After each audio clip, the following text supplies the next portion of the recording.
Good day, everyone. I am Dr. Dion Gawiran, an internist hematologist from the UP Philippine General Hospital Division of Hematology.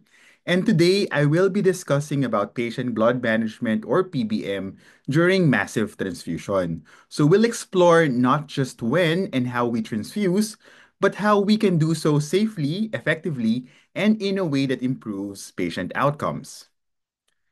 So these are my disclosures. So let me start by defining what is massive transfusion. So massive transfusion is classically defined as replacement of over 10 units of packed red cells within 24 hours, or more than 3 units in an hour, or 4 components in 30 minutes. So it's commonly encountered in trauma, in obstetric hemorrhage, GI bleeding, liver transplantation, and most commonly in cardiac surgery. So just take note that this is an arbitrary definition. So you may have patients who are bleeding excessively, who are not reaching these 10 units within 24 hours, but we do not need to be strictly following this definition before we label something as massive transfusion because we might lose these patients if we become very strict about it. Now, why does patient blood management matter in massive transfusion? It's because massive transfusion is not benign.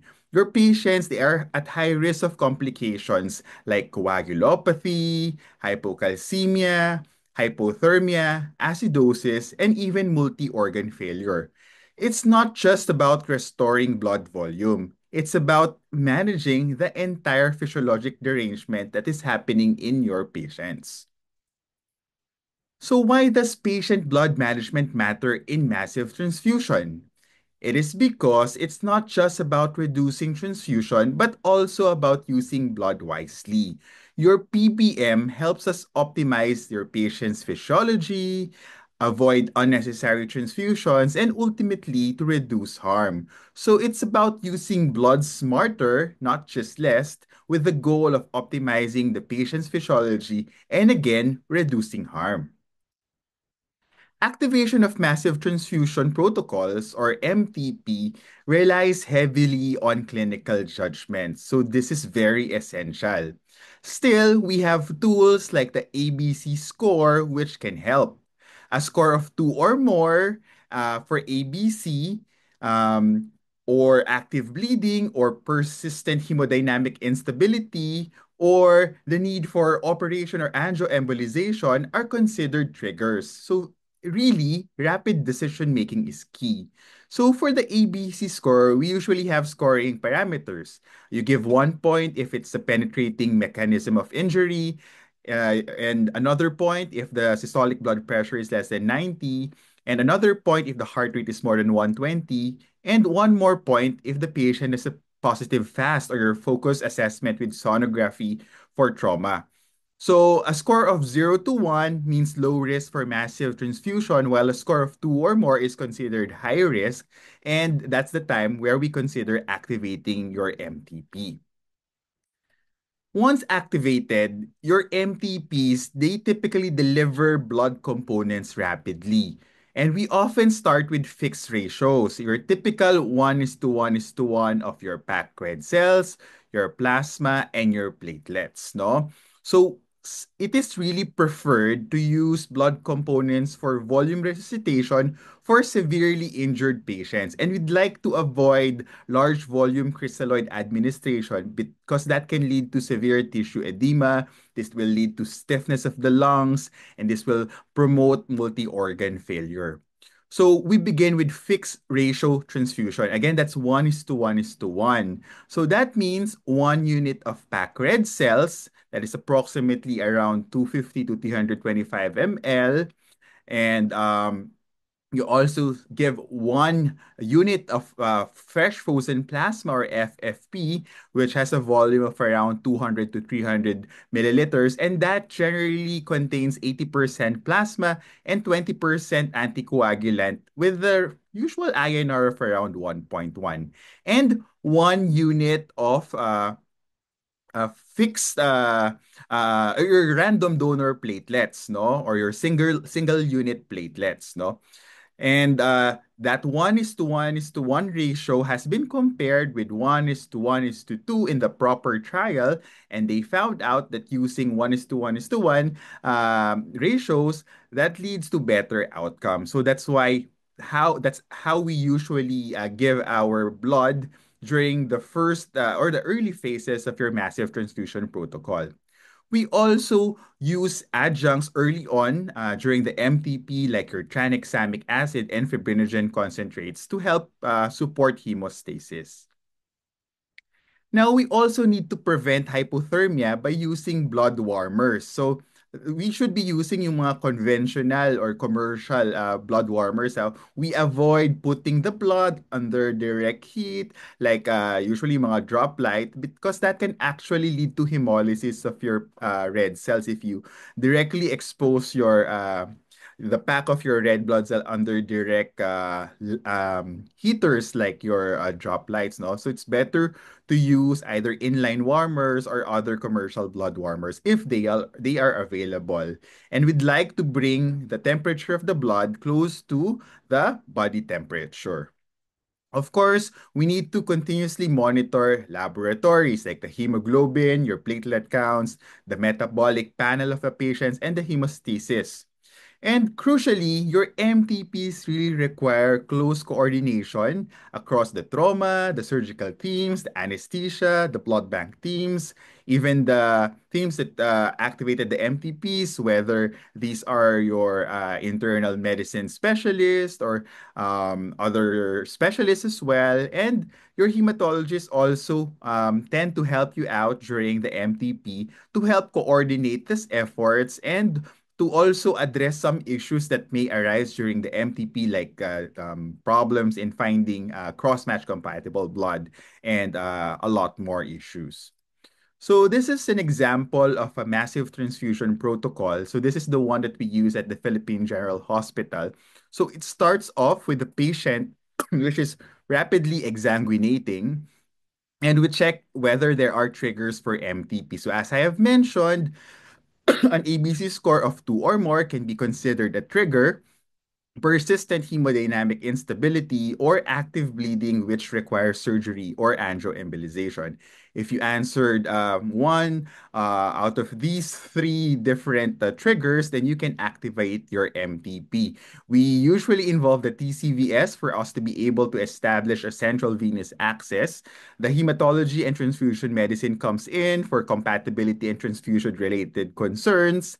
And we usually try to provide a round of transfusion containing 3:3:3. So that maintains the 1:1:1 ratio. But we usually just bring out 3 units at any given time. So during the first blood round, it should be available within 15 minutes of request. So we prepare universally compatible blood components, 3 units of group O RH positive or RH negative blood, and 3 units of plasma and 3 units of platelet concentrates.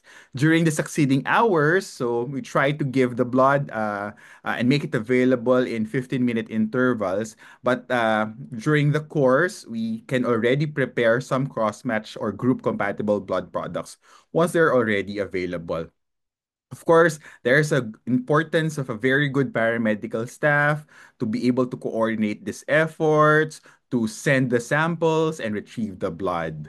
And there should always be an effort, of course, to control the site of the bleeding, no?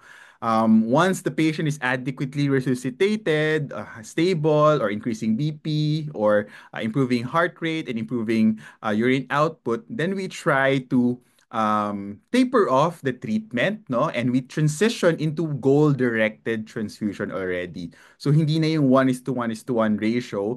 We typically move towards the usual targets for transfusion. Here, we tend to target around a hemoglobin of 10 during this massive transfusion protocol, but later on, we will still go towards restrictive transfusion. That means targeting levels of around 7 to 8 grams per deciliter only. Now, we want to keep the PT less than 18 seconds and the PTT less than 35 seconds, or just keep those PT and PTT to less than 1.5 times the upper limit of normal. Then we try to give transfusions to maintain platelet counts of more than 150, but later on we can target 50 for patients who are still actively bleeding, or 100 if the bleeding is at very crucial sites like the CNS. And we also give cryoprecipitates. We usually have that. The fibrinogen concentrates, it's hard to come by, no? And we want to target the fibrinogen level of 180. Now, it's going to be helpful if you have your TEG or your thromboelastography or your ROTEM within your institutions, because that can also help out identify the better or the more important blood products to transfuse for our patients. And then once they're stabilized, we transfer them to the SICU and we monitor them for transfusion-related complications. So this is an example of a massive transfusion protocol.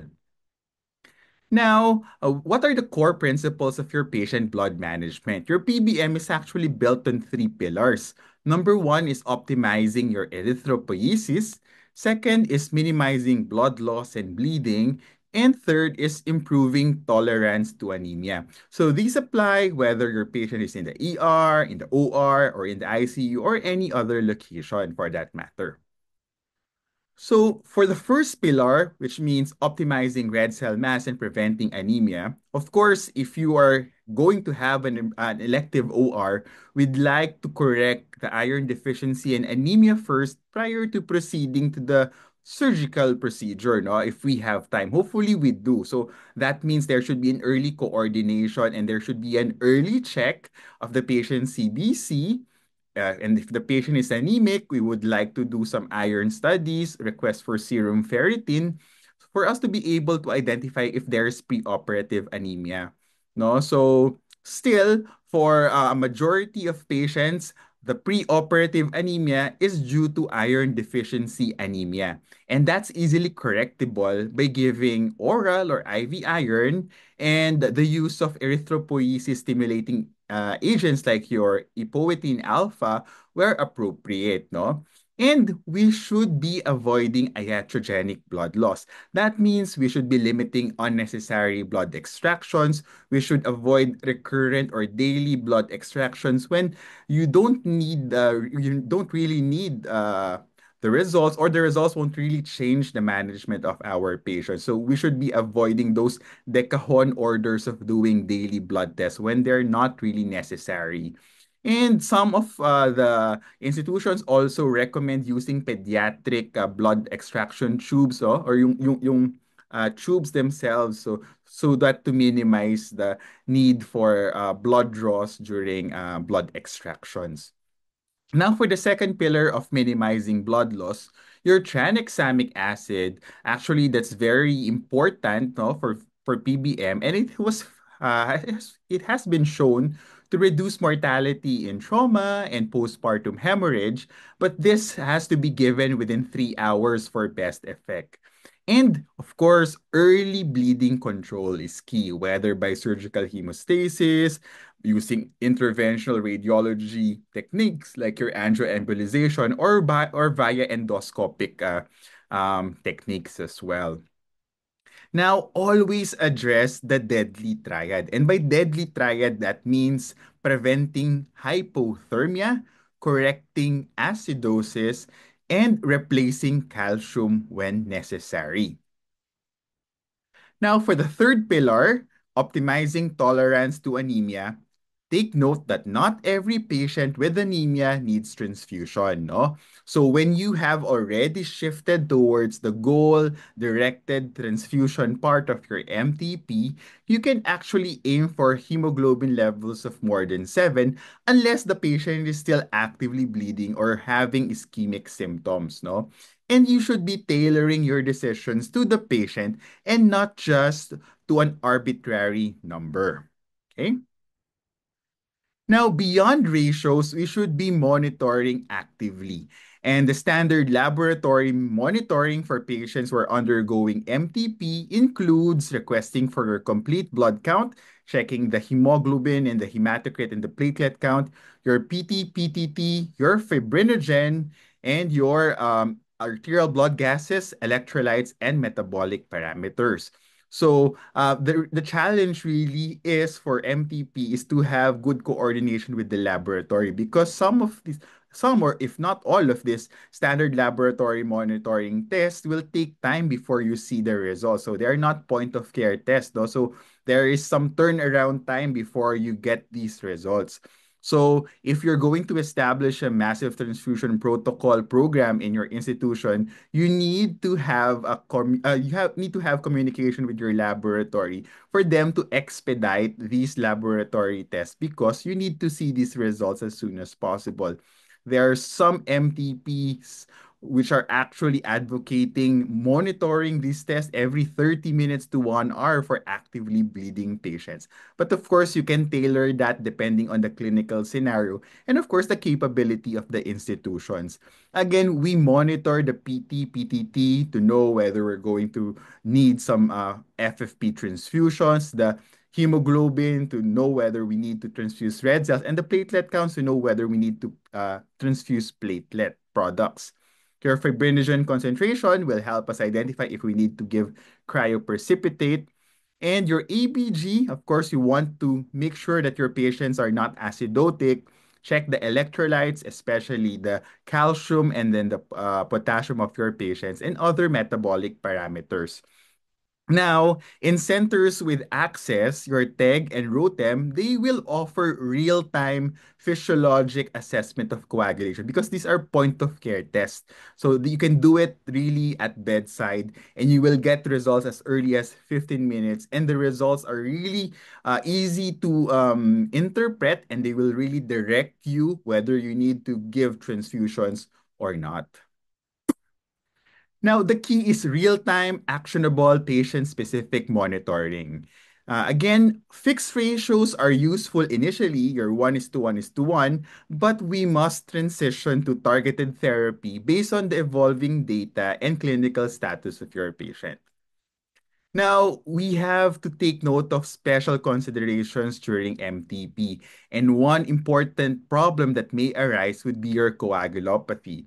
Coagulopathy is usually multifactorial. It's because of the dilution, the fluids that you're giving to the patient. Even the transfusion itself, if you give packed red cells, no? So hypothermia, if your patient's temperature drops to to 34 degrees Celsius or lower, that can lead to coagulopathy already. Acidosis, because your extra protons, they affect the formation of your factor complexes, which are important in coagulation. And consumption as well, because some of your patients may go into disseminated intravascular coagulation. So early identification and correction are critical. And PBM anticipates these complications and helps us stay ahead. Now, another important issue is hypocalcemia. So, take note that your stored blood contains citrate. And this citrate is the one that is used to prevent the blood from clotting. But your citrate can bind your calcium. And as transfusions escalates, no, especially if you give transfusions very rapidly, your ionized calcium drops, and that can lead to arrhythmias, hypotension, and poor perfusion. So you should be monitoring the ionized calcium and following your physiologic markers like your blood pressure and the corrected QT intervals in your ECG to see whether your patients are developing hypocalcemia already. So always pay attention to the rate of transfusion. So in extension, no, do we need to give calcium for all patients who are requiring transfusion? No, only for those patients who are undergoing MTP with a very rapid transfusion rate, no? Typically, some of the literatures will say that you'll have to give around 6 units over 3 hours to really see that hypocalcemia setting in. No? But we do monitor the ionized calcium to prevent our patients from developing hypocalcemia. So the faster the transfusion rate is, the faster or the higher the chance that your patient will develop hypocalcemia. If it's slow, the body has its own capabilities to process that citrate. Specifically, it's your liver that metabolizes the citrate, and that prevents your patients from having hypocalcemia. But if you have a patient that you're giving so many blood with a very fast rate, and then your patient also has liver disease, then definitely this patient is at risk of developing hypocalcemia. Now, your potassium is also a big thing to consider in massive transfusion because your potassium can leak from your stored RBCs over time. So, just to minimize hyperkalemia, especially if you have patients who have baseline kidney problems already, it's better to use fresher or washed RBCs when available. And we try to avoid rapid transfusion of large volumes and to monitor the plasma levels of your potassium closely, especially again nga in pediatric or your renal compromised patients. So again, during storage, your potassium can leak from your red cells, no? And it can increase by 1 mec per day actually, no? So at 42 days of storage, no, that can mean around 45 milliequivalents per liter of potassium already. No? So just take note of that as well. Now, hypothermia, your hypothermia worsens your coagulopathy, and this can cause arrhythmias as well. So as I have mentioned, blood should be warmed, especially in patients receiving large volumes rapidly. So this is an often neglected but easily preventable complication. But again, we should be using the proper blood warmers, not those drop lights which can actually lead to hemolysis. And when your red cells hemolyze, that will essentially bring out the potassium and cause hyperkalemia in your patients as well. Now, transfusion-related complications, of course, we should really be very mindful of these. And number one would be your transfusion-associated circulatory overload or TACO, or that's congestion, no? And it's common in elderly, your patients with renal dysfunction, and those with heart disease already. Now, TRALI is also a very important thing to consider, no? Your transfusion-related acute lung injury. We should be avoiding plasma from female donors if possible lang naman, no?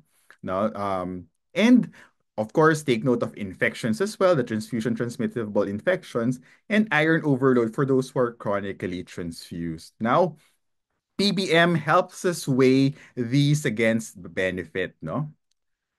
Now, as we close, I just want to emphasize four key points to summarize the heart of today's discussion. First, massive transfusion is time critical and any delay can cost lives. So, early recognition and prompt activation of your institution's massive transfusion protocol is going to be essential.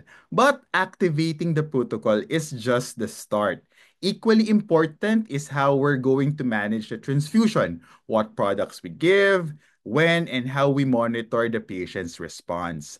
Now, second, while the fixed ratio transfusion or 1 is to 1 is to 1 is useful as an initial strategy, it must eventually give way to your goal-directed therapy. So as soon as you have your laboratory data and your viscoelastic testing results, if you have access to this or any point of care test, your transfusion decision should be tailored to your patient's evolving clinical picture. So this approach will reduce overuse, minimizes your complications, and ensures that we're giving the right product at the right time. Third, we must always remain vigilant against the deadly triad of coagulopathy, acidosis, and hypothermia because these three factors perpetuate each other and dramatically worsens the survival of our massively bleeding patients. Preventing and correcting them are just as important as replacing the blood that is lost. And finally, PBM is not just about transfusion. So it's a systems approach that requires coordination across teams, constant communication with the blood bank, timely diagnostics, and an understanding of your patient's physiology. When done right, your PBM will improve outcomes, it will conserve limited resources, and it will reduce harm. So, as you return to your clinical practice, I encourage all of you to think about not only when to transfuse, but how to do it wisely, collaboratively, and in the patient's best interest. So, thank you very much for your attention.